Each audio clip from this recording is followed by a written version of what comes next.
Primslang le comentaría de Goku que no había tiempo que perder.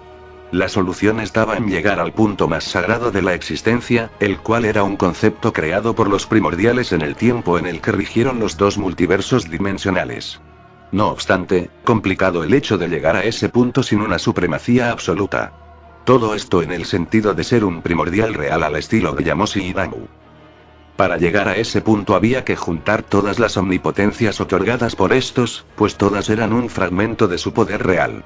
Gohan quedaría totalmente sorprendido, ya que con lo que decía Goku, daba a entender de que incluso seres que regían existencias enteras con su omnipotencia, aún no eran equivalentes a esos dos. Goku diría que no intentara comprender el poder de los primordiales. Hacerlo es completamente imposible incluso para él en su Mystic 5. Solo reuniendo todas sus omnipotencias apenas lograrían igualar el poder de un solo primordial, por lo que veía lo absurdo que sería el poder de dos. Entonces, ¿qué era eso a lo que se referían como el lugar más sagrado de todas las existencias? Goku diría que de momento era sumamente complejo explicarlo, al nivel incluso del poder de los primordiales. El problema seguía siendo el mismo. ¿Cómo demonios contactar con los demás omnipotentes si no estaban en su mismo plano? Esto era complicado sobremanera incluso para Goku, dado que él mismo para comenzar estaba usando todo su ser para mantener unida a toda esta existencia, planeando una solución para todo y encima tratando de sentir el ki de los demás. Esto no era como buscarlos entre tiempo y espacio, dado que estos estaban directamente en otras existencias.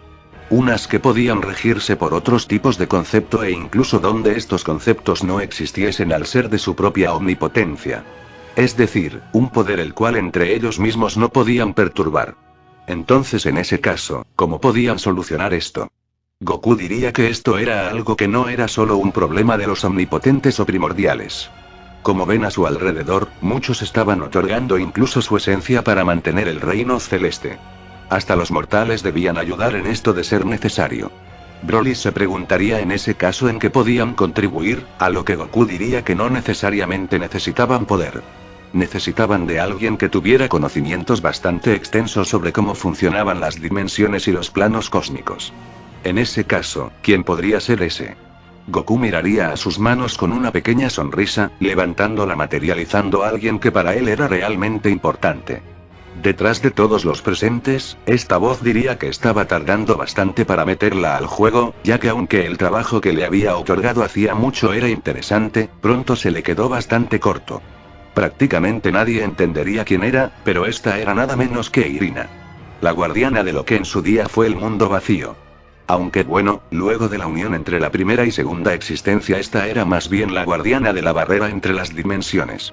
Gohan diría que entonces era ella la que ayudó a su padre en su momento a conseguir el Super Saiyajin 7 volviendo a su dimensión. Irina diría que así era. Su padre y ella eran realmente buenos amigos, y que de hecho le debía el devolver su vida para hacer algo de provecho.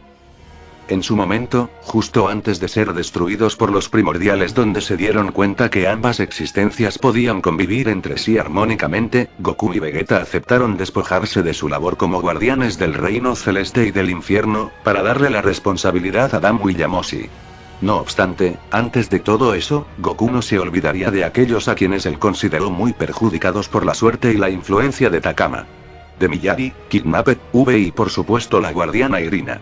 Este iría a sacarla del infierno 2, encargándole no solo ser la guardiana de cuanta dimensión la necesitara, sino además de las barreras entre estas. Irina estuvo miles de años en la labor, comprendiendo no solo cómo funcionaba la existencia, sino las energías de la misma.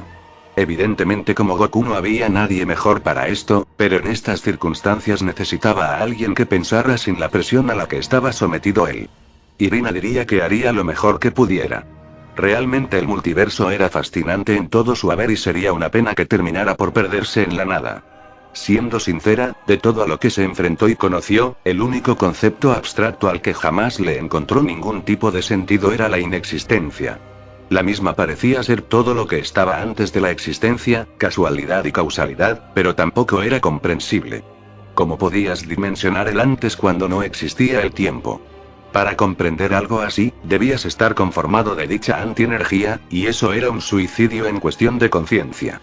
Tal cual como aparentemente lo era ese primordial inexistente. Goku haría que Irina viera en segundos y comprendiera a la perfección cómo fue el torneo, entendiendo lo que había pasado. A partir de ahora sería todo hipotético, pues jamás habían existido tantas existencias. Por lo que todo sería teórico. Según Tortur, la inexistencia llegaría a todo de alguna u otra forma y era real. Esa fuerza era genuinamente indetenible. Irónicamente eso era lo que los terminaría ayudando aparentemente. Todos se preguntarían de qué hablaba, a lo que Irina diría que la inexistencia había sido liberada ya. Esta era masiva y no podía detenerse tan siquiera sin el poder de un primordial. Esta terminaría por llegar a toda forma de existencia para consumirla. Por lo tanto, solo había que afinarse con la misma para terminar encontrando a todos. Sin embargo, cabía la posibilidad de que terminaran consumidos por estas y terminaban por interactuar con la misma. Entonces debían ser extremadamente cuidadosos. Fuera de ello, era la única solución posible que podía imaginar. Sin embargo, lo que pasó con Danmu y Yamoshi era totalmente inasumible, dado que ellos estaban directamente en la inexistencia. Esto significaba que estaban en un concepto incomprensible para todo y para todos. Goku diría que eso lo sabía, y que por ello necesitaba reunir todas las omnipotencias. Lo que había quedado claro, era que Irina estaba más que capacitada para ayudarlos y lo había demostrado una vez más. De la nada, un poderoso ataque iría en dirección a esta, el cual sorpresivamente Irina lograría evadir.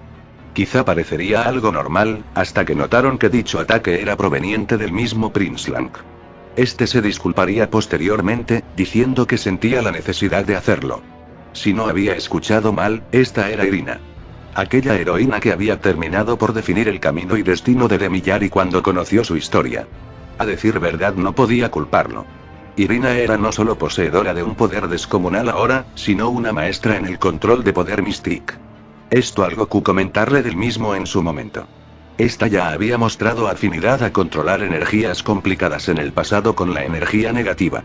Por lo que un par de miles de años en cuestión de estudiar la energía Mystique seguramente le vendrían bien. Broly preguntaría entonces por qué no había participado en el torneo de mundos, dado que con sus habilidades y conocimientos sería uno de los más poderosos de dicha competición. Goku diría que por lo mismo por lo que no fueron seres como Prince Lang y Tengu. Esta ya pertenecía a un plano diferente. De hecho, eso era lo que se referían los primordiales con lo de que aún eran necesarios los eliminados del torneo. A cada uno se les otorgaría una responsabilidad similar a la de Irina, siendo guardianes de las infinitas dimensiones que aún se irían creando. Irina era talentosa y quizá la mejor en ello, pero no podía hacerlo sola y ahí es donde cada participante del torneo tendría su importancia. Competir con los finalistas a excepción de Goku, Vegeta y Omega era imposible. Irina entonces demostraría ser una pieza clave en este asunto.